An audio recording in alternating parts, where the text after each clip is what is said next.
আসসালামু আলাইকুম।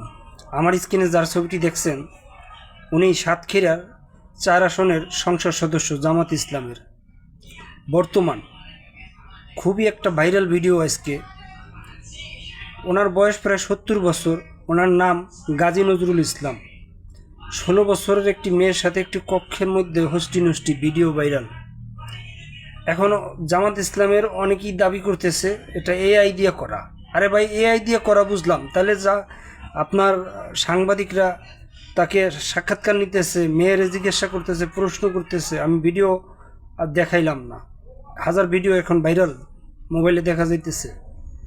সাংবাদিকরা জিজ্ঞাসা করতেছে মেয়েকে, কেন আসছো এখানে, কিসের জন্য আসছো, কয়বার আসছো? জামাত ইসলামকে ডামানোর জন্য?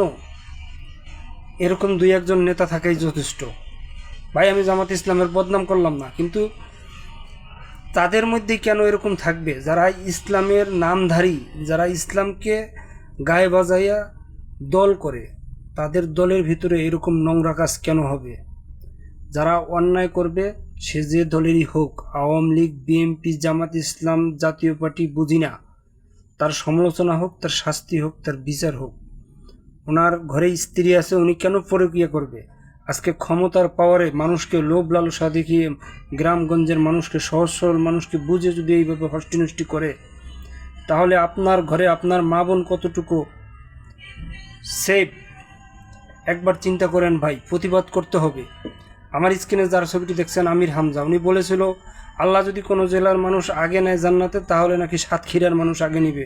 সাতক্ষীরাই বেশি পরকীয়া চলে বর্তমানে। সবাই ভালো থাকবেন, সুস্থ থাকবেন। আসসালামু আলাইকুম। বাজে মন্তব্য করবেন না।